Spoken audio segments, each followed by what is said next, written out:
Hey, RetconRaider here, and welcome back to the Warhammer 40k Rogue Trader Alpha. As today we prize a few more details out of a couple of our reticent companions, and then take our first tentative steps into that infinite inky black void. You know, that place where no one can hear you scream. That said, let's start with that letter we got from the Grand Inquisitor. I actually almost completely forgot about that. But I am curious to see what he might have to say.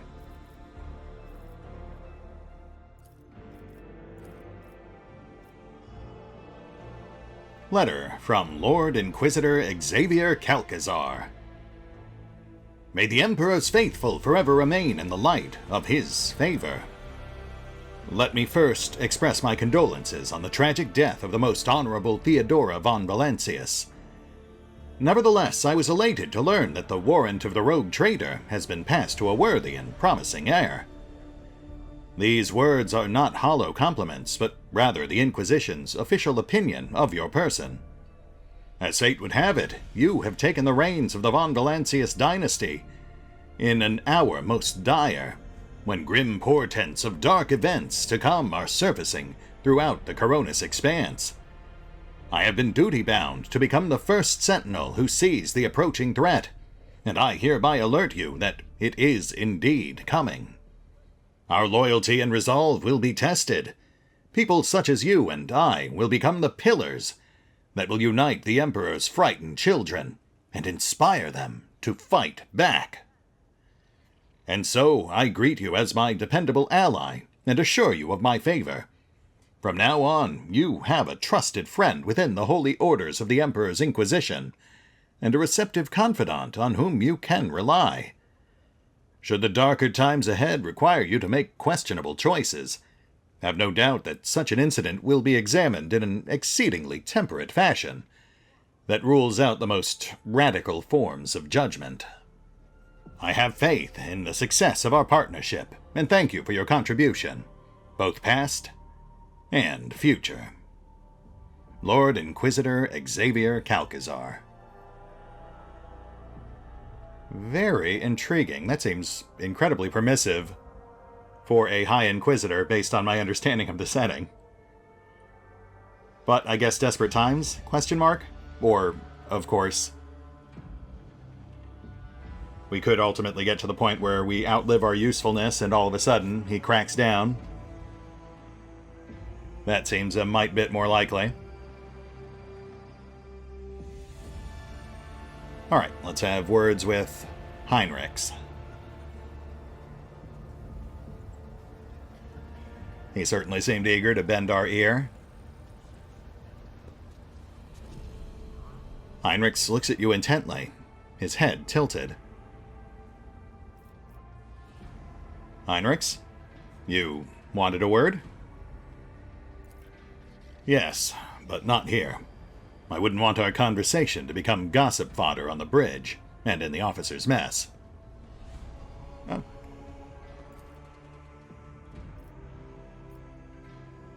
That's an awkward camera angle. Heinrich nods slightly. Thank you for finding an opportunity to talk. I trust now would be a good time to explain the reason for my return aboard your ship. I will admit, I do get a bit leery when the Inquisition dogs my steps this closely. Your concern is unfounded, as long as there is no substantial reason for it. I hope there will not be one. Yeah, that helps, thanks. To business, then. The cult of the final dawn. The madmen preach their heretical doctrine among the denizens of the Coronis expanse, and instigate crimes against the throne and humanity.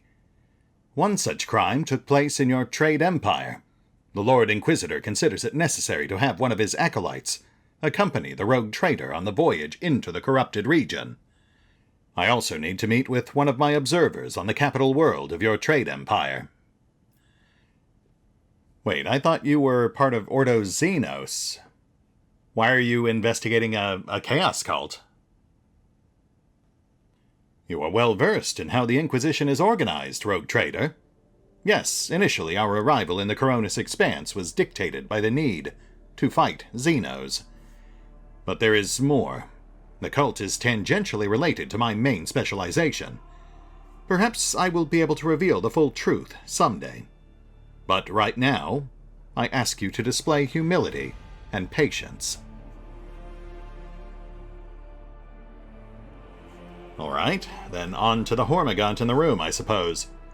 Are you seriously accusing my trade empire of harboring cultists? That is quite an accusation. Chaos treads softly, rogue trader. The main danger of the secret cults and sects is that they are like seeds. They can remain in the ground for decades, safe from all scrutiny, until an opportunity to sprout, grow, and bear monstrous fruit presents itself. The emergence of a cult on one of the rogue trader's planets does not mean the dynasty head himself is a chaos worshipper. Having said that, it should be noted that Theodora von Valancius was famous for her loose interpretation of the freedoms granted by the warrant. Heinrichs regards you with a probing look. A bloodline can be stained by ancestral transgressions. If it is indeed so, it is in your best interest to do whatever necessary to redeem yourself.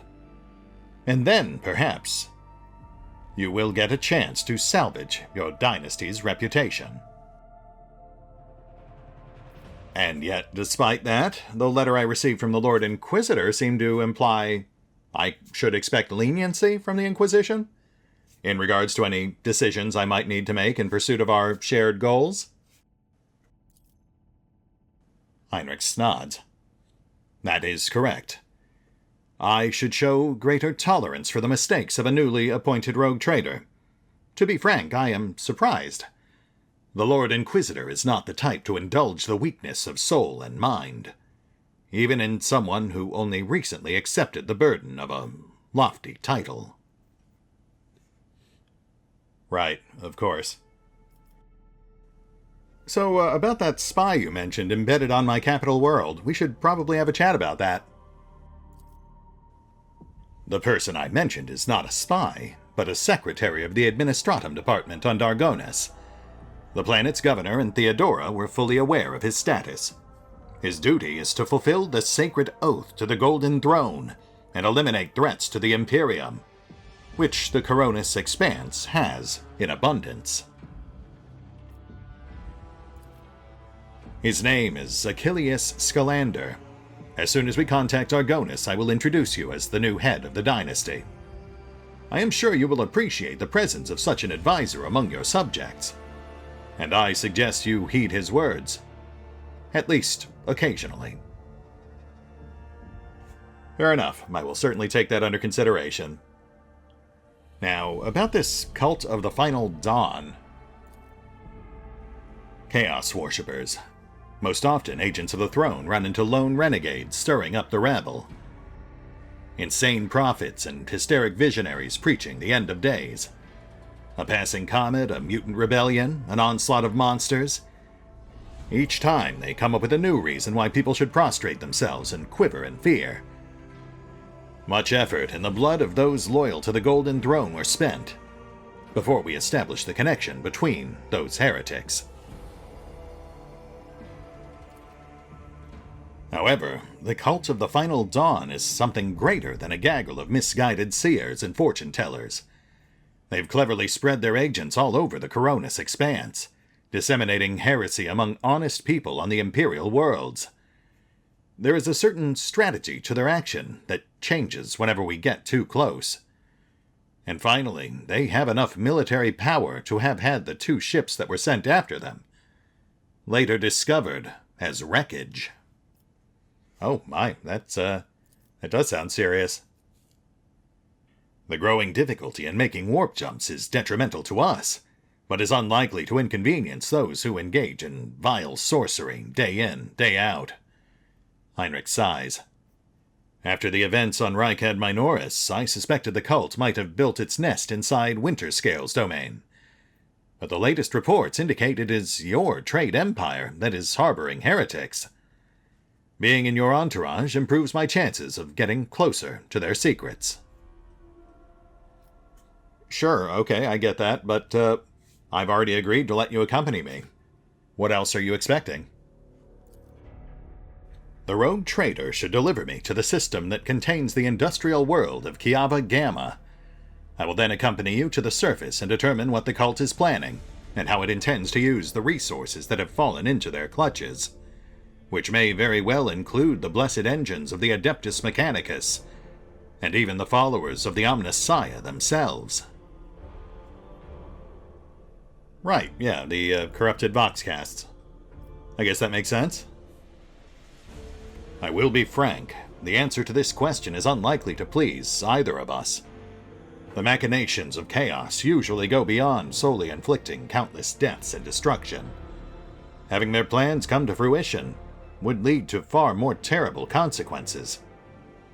One of the systems in the Coronis Expanse is already lost. May the Emperor protect us from watching this tragedy play out again. Okay, so let's assume for the sake of argument that Kiava Gamma has been taken over by cultists. What then? Are you proposing that we destroy one of my planets? Heinrich stares you down. On Rykad Minoris, you made a decision that sent billions of souls into the grasp of the archenemy. An unreasonable and unforgettably high price for a small handful of people saved by your mercy. Do I consider it a worthy exchange? I most certainly do not. Will I make every effort to make sure such an exchange does not happen again? Of course I will. Sentimentality is a luxury I cannot afford. Oh my, that sounds like quite a prologue. I'm sad we missed it. Well gosh, I certainly don't remember you trying to stop me at the time. In fact, I don't remember much of that at all, but I especially don't remember that part. The interrogator's eyes narrow. I haven't said I would not like to be able to afford such luxury.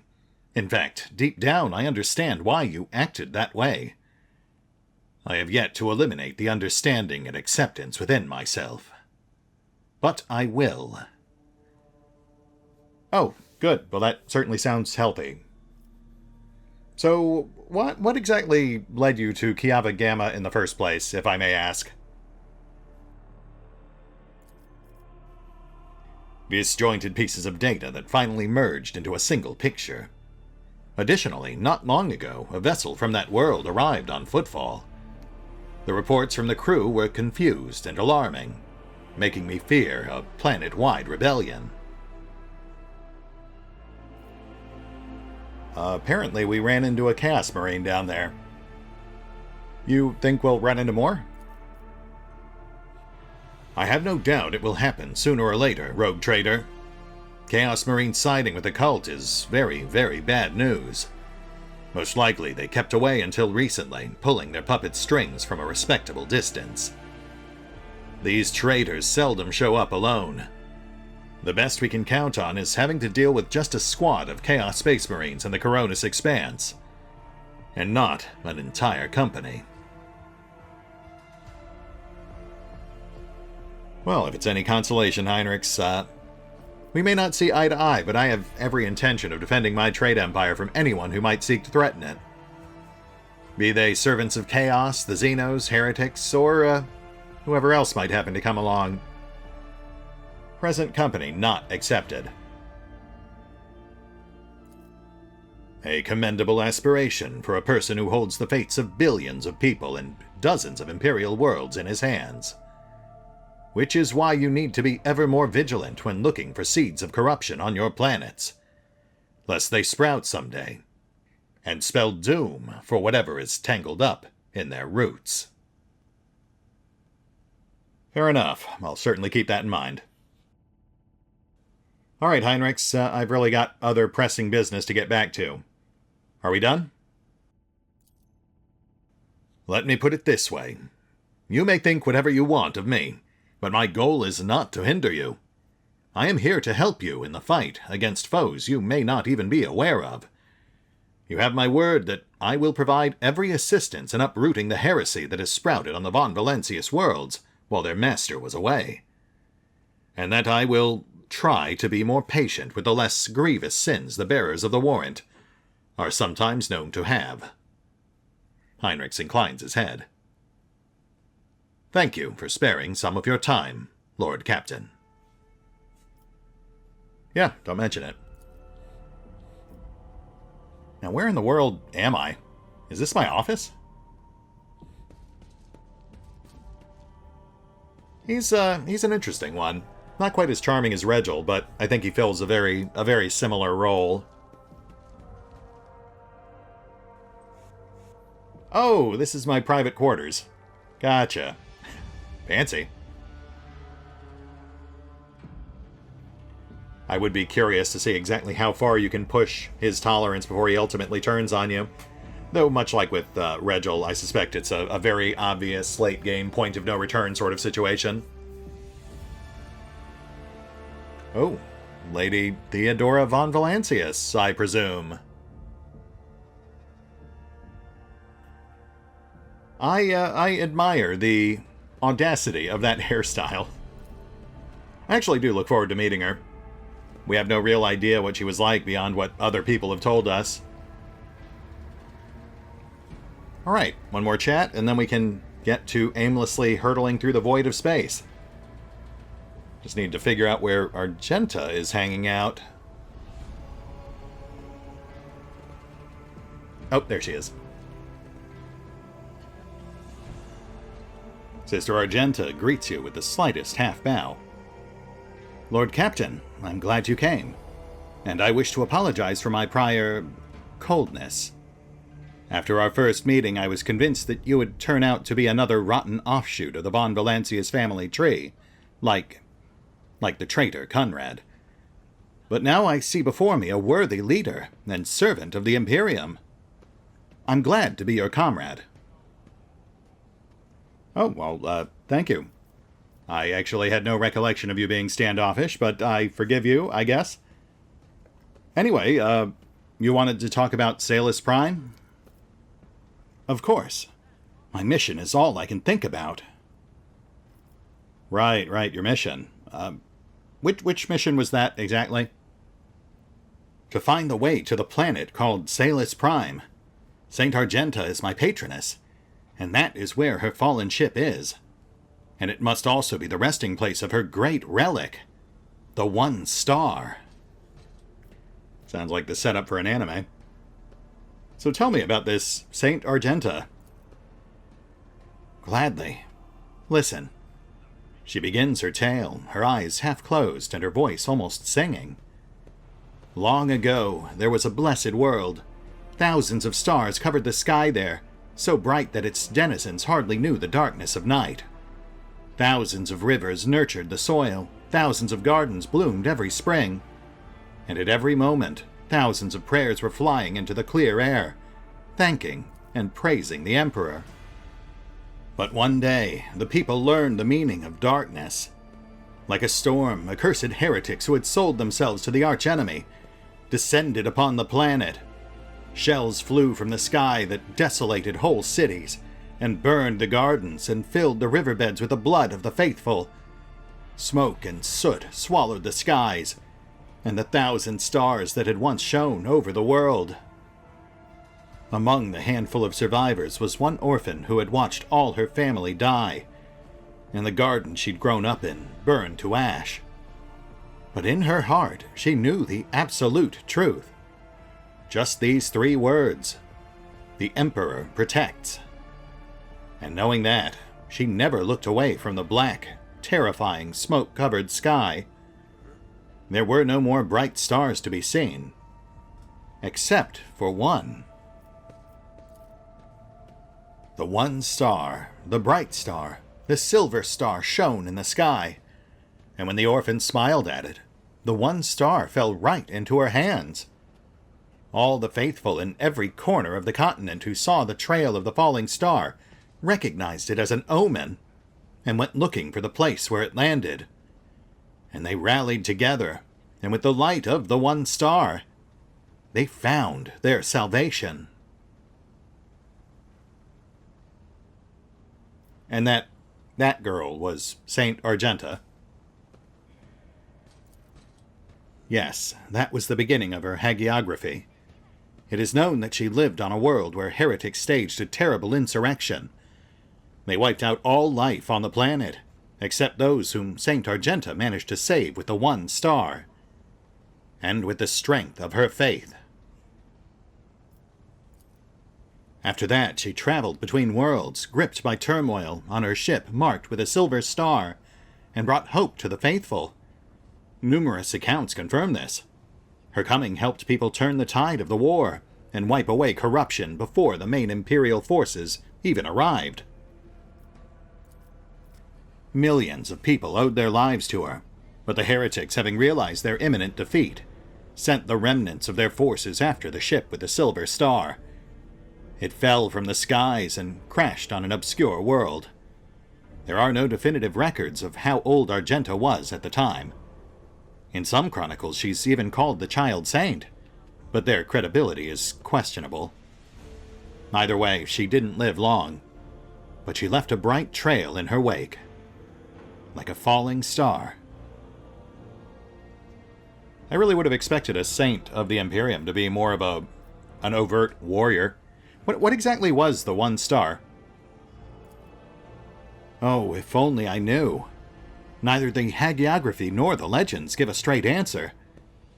Classical iconographers believe that the star turned into a banner, woven from silver thread, which, when brought onto the battlefield, would shed light that blinded only heretics, but did no harm to the faithful. Most of them portrayed Saint Argenta as a young woman carrying this banner. Others think that upon falling from the sky, the one star became a holy chain sword, which Argenta later used to strike down monsters and enemies of the Imperium. In some of the earlier engravings, Argenta is depicted wearing power armor, with a silver star on her chest. One theological theory suggests that this armor was, in fact, the relic. Some even think that the one star is actually the ship on which Argenta traveled. That's the one that makes the most sense. But I'm sure we'll find other nice stuff on it. Her eyes gleam. I will be so happy to have finally found the answer that the Ecclesiarchy has been pondering for millennia. I hope we find the way to Salus Prime soon. The ruinous powers must be working against us on purpose. They stand in the way of faith. Okay, fascinating stuff. Thank you. I mean, I was hoping for a more solid lead, but I'll take what we got. Sadly, unlike Heinrich's thing, I feel like this is something that we won't be able to actually do in the alpha. But we'll see. That said, I believe that is officially the last of our loose threads from Footfall, at least the ones we can do now. And we've still got 20 minutes on the clock, so let's go hit that star map, see if we can rustle ourselves up some trouble. After 1.5 episodes of chatter, it would be nice to actually kill some stuff again. Oh, and of course I should also warn you, I haven't actually messed with any of the star map stuff before, so this might get slightly awkward. Click the button on the upper right corner for a warp translation. Huh. Lord Captain, I bring great news for your lordship. We are once again within reach of the Von Valancius Trade Empire. The Astropathic Choir humbly stands ready to send your orders to servants of the dynasty and the planetary rulers of your colonies.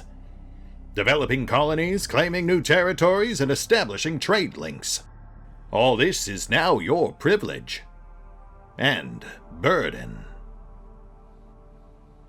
Why, thank you, High Factotum Janrus Danrock, who I don't believe I've ever met before. Well, I appreciate the pep talk. Now let's see how we actually do stuff here.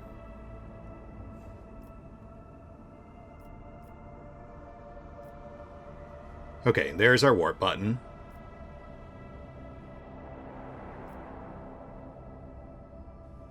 I'm guessing that's supplies and Hull strength? Ship health? Lord Captain, the ship awaits your orders. Right, yes, sorry, just taking it all in. I know what I'm doing. Probably. Alright, well I'm not seeing like a scan button, so I guess we're headed for Alter X-17. Oh, which requires a scan. Noted.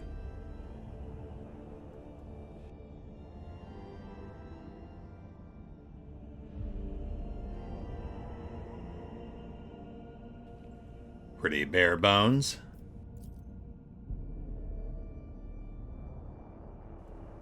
$50 XP.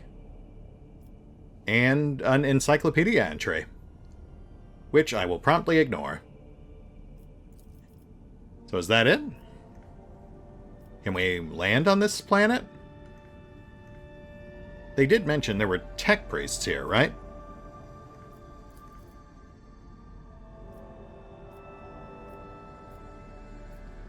Okay, well I'm not seeing any way to actually interact with the planet, so let's check the warp screen. Winter Scales Realm. Aha! Oof, we are, disorientingly close to this map. Ooh, scan. Here we go. Yes, do that. There we go. Okay. Now we're getting somewhere. Literally. We've got 7 systems we can travel to, but only 3 actual routes. Which also appear to be color-coded. I'm assuming green is the safest. And then the closer to red you get, the more dangerous it is. So let's start with Sato's Tomb. So we really have no say in which planet we go to first. It's really more which one we find first.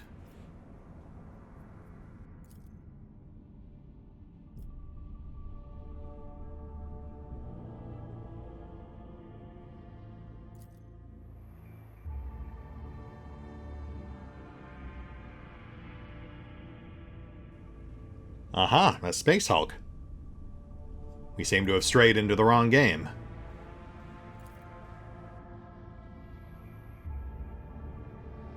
Ice World. Hey, this one's actually got resources.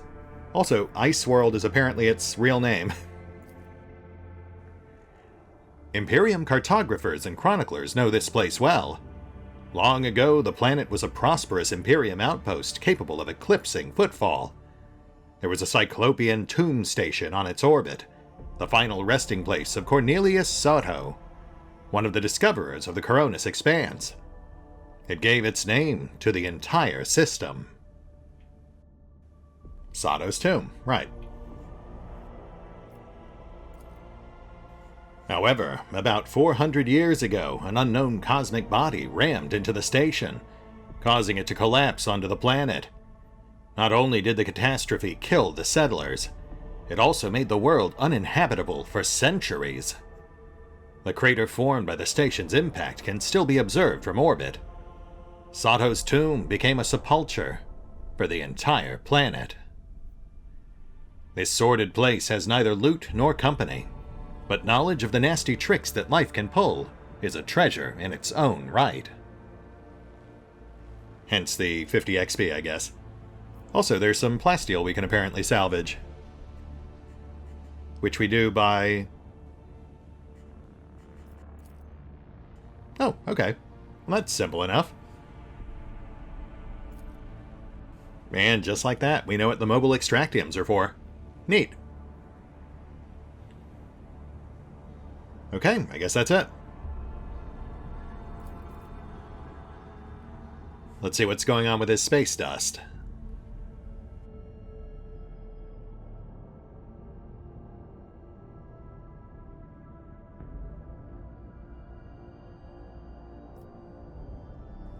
You received cargo, energy battery.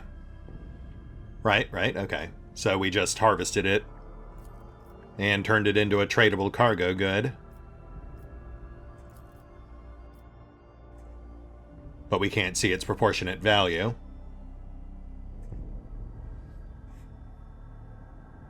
Okay, let's grab the other one. Another energy battery, gotcha. And let's round things out with the Hulk. Hopefully that'll be a nice little dungeon crawl or something.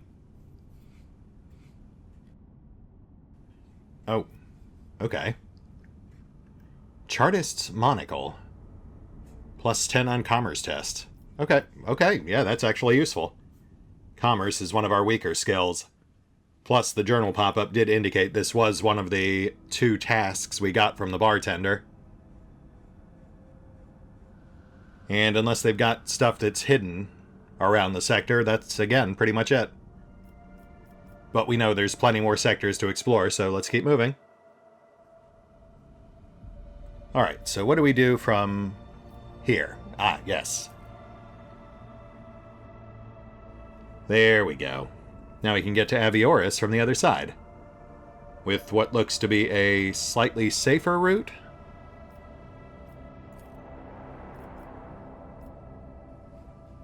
Warp route difficulty. Oh, okay. So yeah, the color coding does indicate the chance of a random encounter. Or, I guess, general wandering warp weirdness.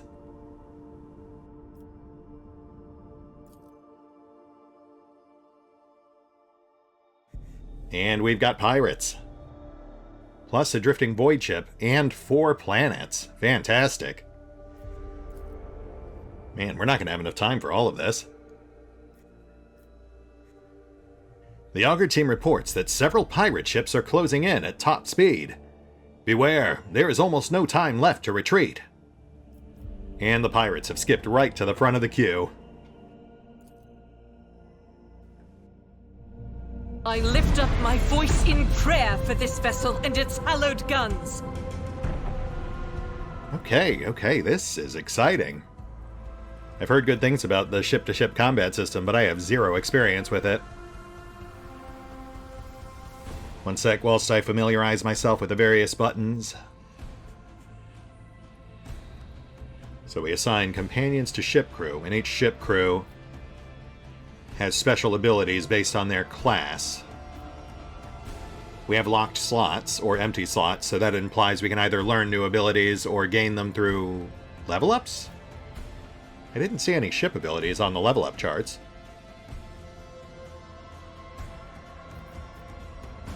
Ah, right, and 1 weapon battery per facing. That makes sense.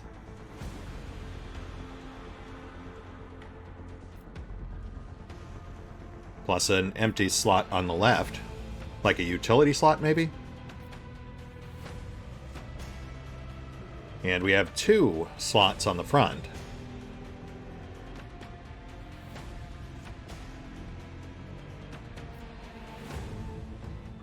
Ooh, torpedoes. Which we can control, that's fun.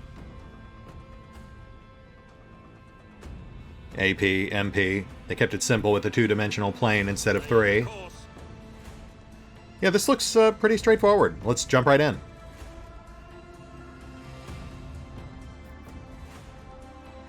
Scan weakness.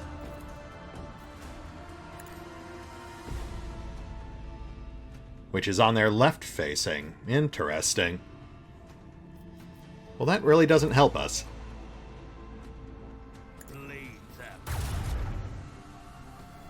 Shields down. No hull damage.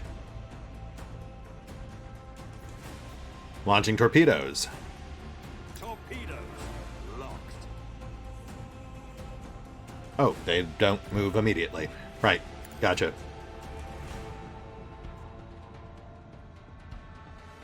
But we can still fire our side mounts. Interesting.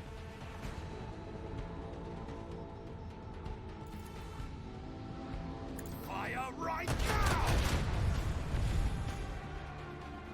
Hull at 80%.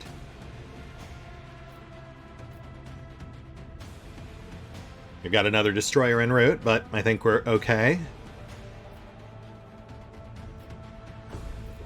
I think we knocked out their left-facing shield, too.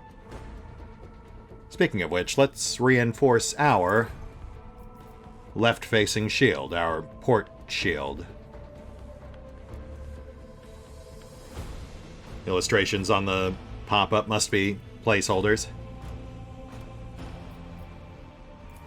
Now we see how much damage these guys can do.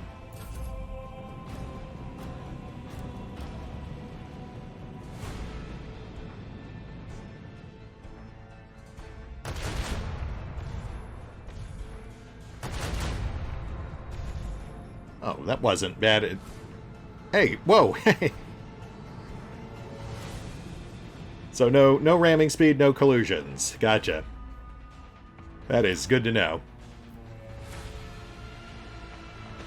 Okay, so they dinged our shields, but they didn't do too much damage. Let's bring the torpedoes around.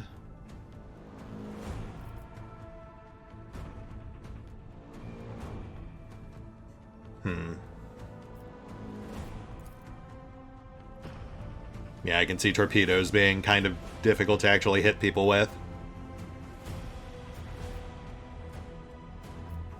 I guess you would normally plan around when exactly to deploy them. We definitely didn't do that. Set the course. Let's plug their port. Macro cannons, volley! Nice. Hull's at 34%.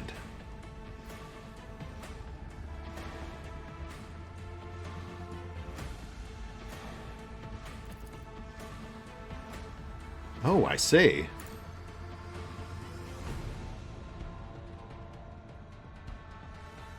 Yes, that works. Another salvo!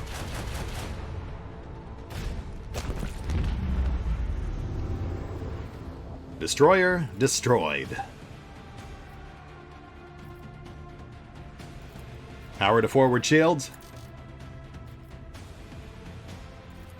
And brace for impact.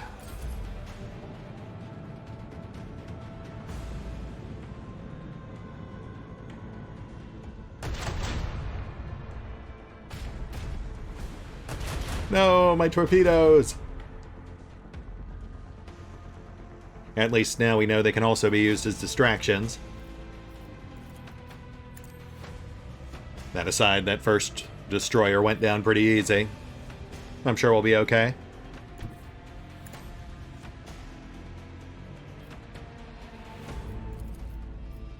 Fire the lance batteries. Oh, that one actually did some damage. Enemy at 86%.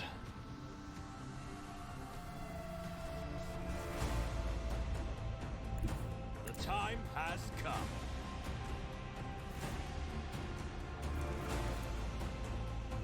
Macro cannons, Shoot, no, volley! just out of our arc.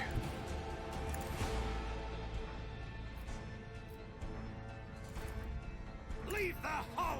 Strewn across the stars! Nice.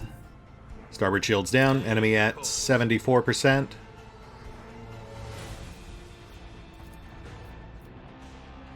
Reinforcing our starboard.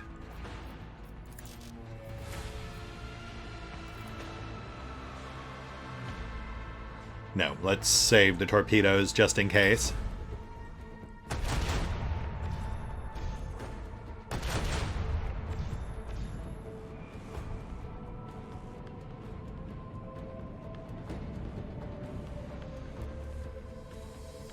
Wow, that was a terrible move on your part. Welcome to die. Another salvo!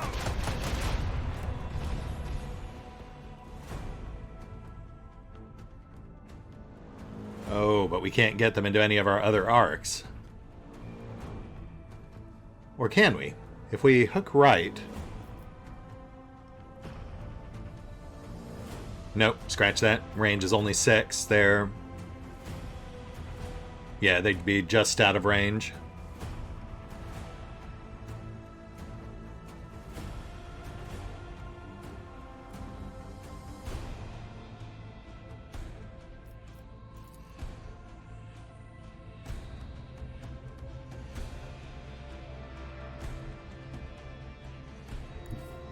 What if we do that U-turn maneuver?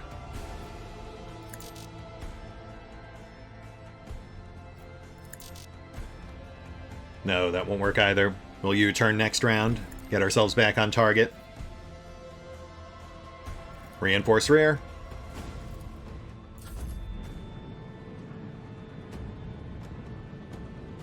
Oh, you cowards. Where do you think you're going? Alright, we're gonna have to give chase.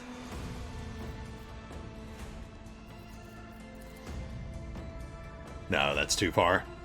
We're better off just turning. The time has come.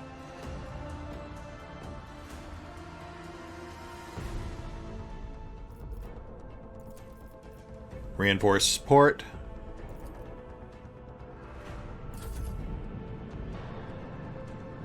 Not that it matters, they're definitely pulling a runner.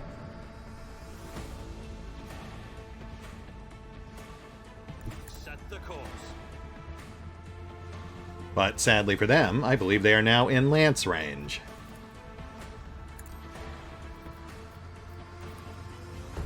Lead them.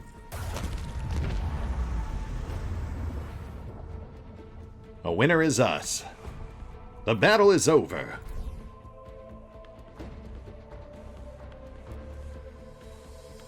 Oh, and I guess that's it. No salvage, no narrative text. But we did gain our ship gained a level. Oh, which I bet is how you gain new abilities in combat. I assume. I guess we'll know for sure once we knock out a few more pirates. That was fun. A bit simplistic, but fun.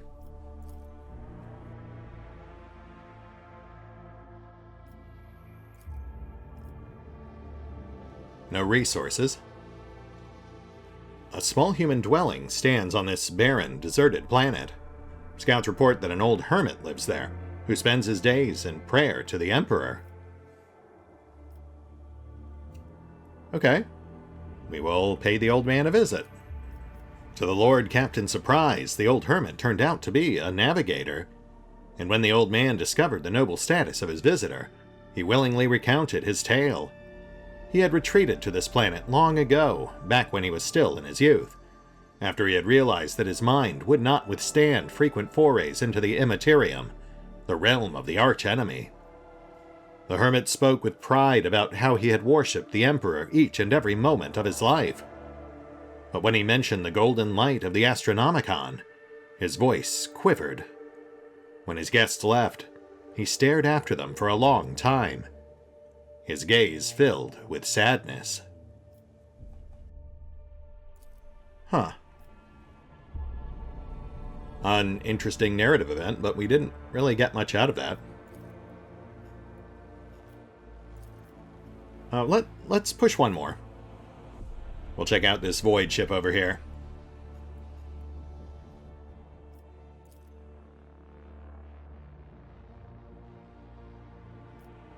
Oh, is that a landing icon? It is. Okay. Okay, well that is very promising. But unfortunately we are now right on the cusp of time, so we do need to call it here. We'll definitely pick up with that next time though. I just need to go through our inventories, make sure everyone's leveled up, make sure we're all kitted properly, and decide which of our party members we're actually going to take with us now, because not only do we have Jay now, but we also have Heinrichs as well, which means 2 people have to stay on the bench. That said, feel free to let me know in the comments below who you might like to see on our party, and we'll pick up here next time for some good old-fashioned sorting and boarding. See you then.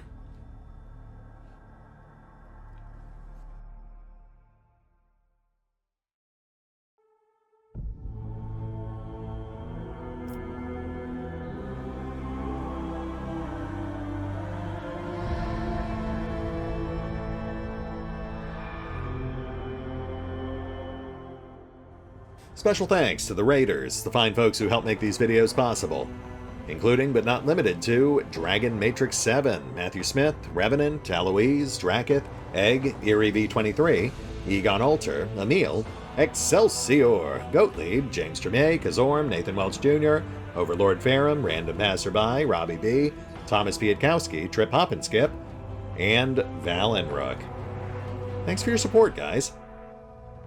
That said, if you'd also like to support the channel, you can do so by pushing the buttons that do the things. Trust me, it does make a difference. Or by checking out the Patreon, the YouTube memberships, or the Nexus GG page. Links are in the description.